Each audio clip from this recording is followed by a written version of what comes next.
once you find what's working, I just double down. And that kind of leads into my process here. A is like obviously sticking to that creative testing calendar because testing is the main thing and getting directional data.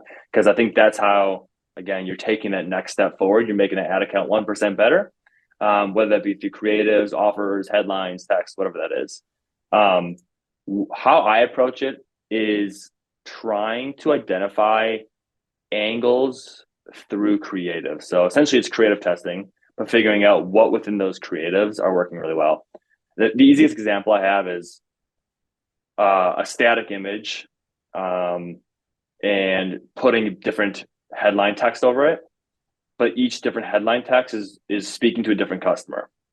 So maybe it's like an athletic apparel brand, and maybe you're speaking to people that love yoga. Maybe you're speaking to people that love mountain biking, or maybe you're speaking to people that love basketball. Right? This is a very general example, but you're trying to figure out like what audience resonates the most, and then you double down on that through creatives. Maybe it's through a landing page, or just like a complete funnel experience from pre-click to post to pre-post, pre-click to post purchase.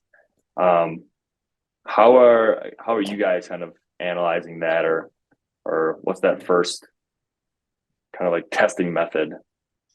Yeah, we usually go straight to create it like static images first to maybe Mm-hmm. test headline angles and images and stuff and kind of see what we can get working there and what jumps out.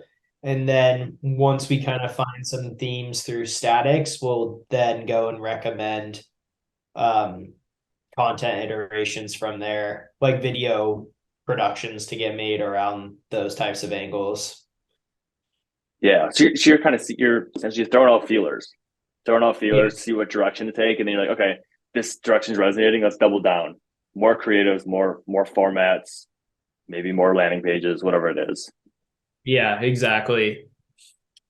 Cool. That's how How that's different I'm looking at. how different are those images when you first test? Like here's like an example from my end.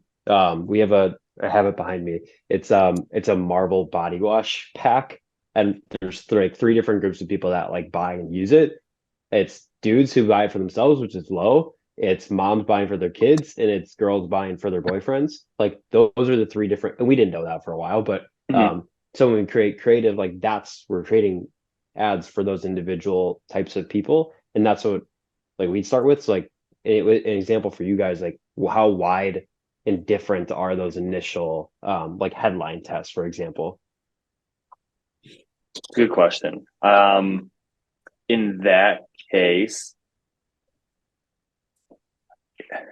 in that Like, are case, you setting it up as like a test for each one of those people, or are you saying like within those groups of people, I'm doing headline tests for those people, or both?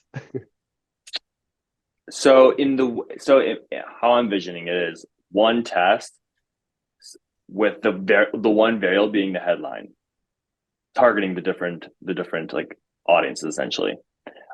In the next like steps, then would be like testing that one angle out with maybe three different headlines, but resorting again to that angle. Mhm, Is this making sense? mhm. So I'm starting a bit more like a one test that's pretty broad to see which direction to lean into. And then once I get that direction, then maybe that next test to scale out a little bit more horizontally is maybe it's the gifting angle, but three headlines. Number one, gifts, like your son will love this, something like that. Yeah, Is cool. that how you're approaching it, or is that answering your question too? Yeah, someone. Gotcha. Um, the next thing I'm looking at, just like if I'm auditing an account or taking it over, is if there's historical data, where's the drop off? So like where are people not making a purchase? Does it stop with ads? Like are people not clicking on ads or getting to the website at all? Is the bounce rate high? Like have they tested destinations? Because knowing that everything everything along this journey has to work well in order for you to scale. So if you have a great ad, a great up on click through rate, but then the bounce rate's extremely high or the time on site is extremely low, they're missing something. So you gotta bridge that gap, and I think that's important to know, which is outside the ad account, but also affecting your ads. So that's something that you kind of gotta analyze as you go on along in the process. I think the first thing there is like usually landing pages for me. It's usually people get to the site and they just don't convert, and usually that's because they're spending a very short amount of time on it, or maybe they're overwhelmed with the information, or the information is not condensed enough. So I've seen landing pages usually bridge that gap. I think a lot of people also are seeing the same thing. Anything else that usually bridges that gap, or it can even be from like add to cart to people not checking out. And I see that usually be like just a lack of information. Maybe they think they're getting a discount code that doesn't show all the way through, and they're like, "Oh, I'm not getting a discount code. I'm not purchasing." There's just so many variables there, but important to note, nevertheless. Moving on here. The this is just again kind of reiterating on the iterations and expansions on winning assets. I think that's some pretty low hanging fruit for it. If I'm taking over a new ad account, the easiest route to like just start winning is taking winning assets, relaunching them, or spending more money on them, and then taking that a step further and being, okay, why is this winning?